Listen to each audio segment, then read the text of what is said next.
First, kailangan natin ng pan. Ayan. Yung gagamitin nating oil is mustard oil. So, lalagyan natin siya ng 2 tablespoon ng mustard oil.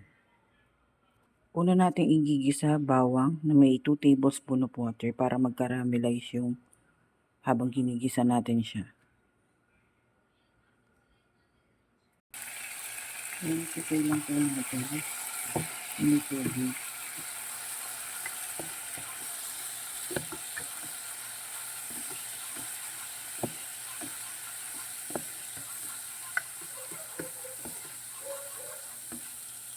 Then next na po natin ilalagay yung sibuyas. At sunod po yung luya. Next na po yung kamatis.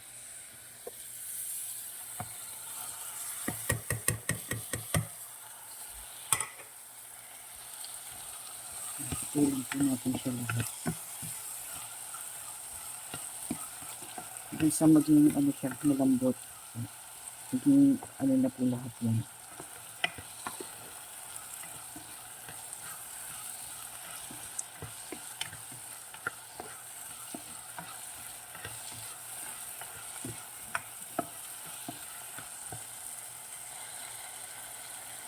Next natin, lalagyan natin ng tandoori powder, dana powder, garam masala powder, and jeera powder, and turmeric powder. Sa lahat po yan, tigo 2 teaspoon po. So yun guys, ilagay ko na yung dry ingredients niya. Pasapihin ko natin.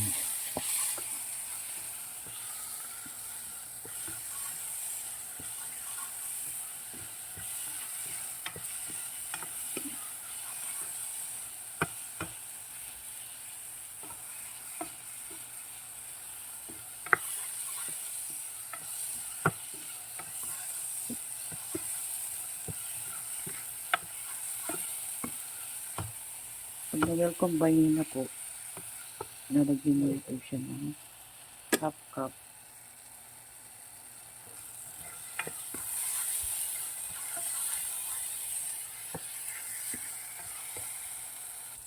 Pag na-combine na po lahat, ganyan na yung texture niya.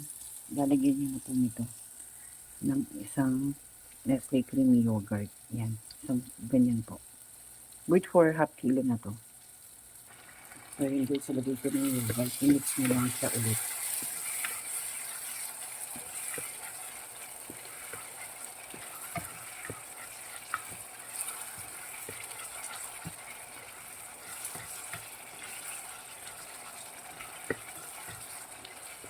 Yung consistency niya. Ngayon po, ilagay natin siya ng half cup of water.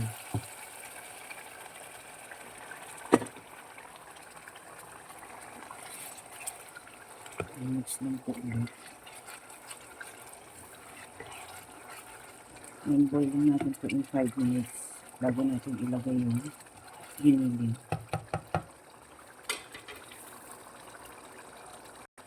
So yun na siya, ilalagay na natin.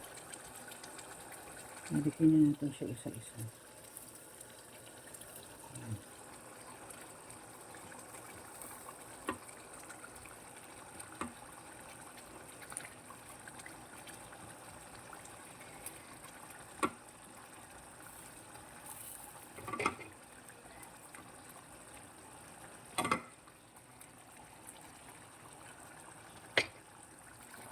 Mix natin siya ng konti para ma-coat siya ng sauce.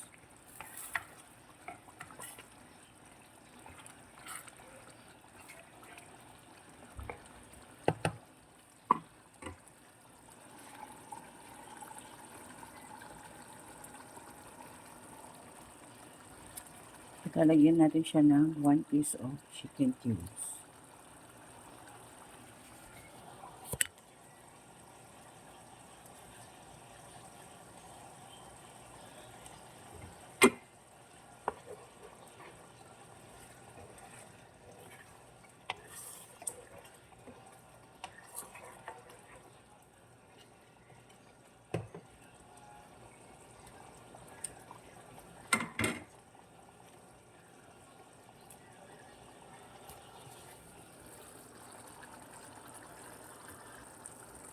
So, nilagay natin yung chicken cubes. Mix lang po natin. Hindi na po yun matuturo. Ako po kasi kapag gumagawa ng meatballs, plain chicken po. Wala pa akong nilalagay dyan na cornstarch. Pero so far, so good naman. Buo naman po siya. Hindi na gihiwa-hiwala yung meat. Kahit wala akong nilalagay na cornstarch or any all-purpose powder. Yan.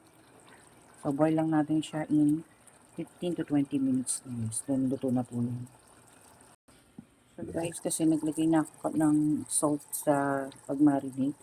So, may chicken cubes na rin. So, hindi na po ako naglalagay ng salt. Tatansyon ko na yung mamaya kung matabang siya. Bigyan na lang ng mga half teaspoon of salt. Yun guys. So, after 15 to 20 minutes, luto na po yan. Gagarnish na lang natin ng coriander leaves or yung wansui.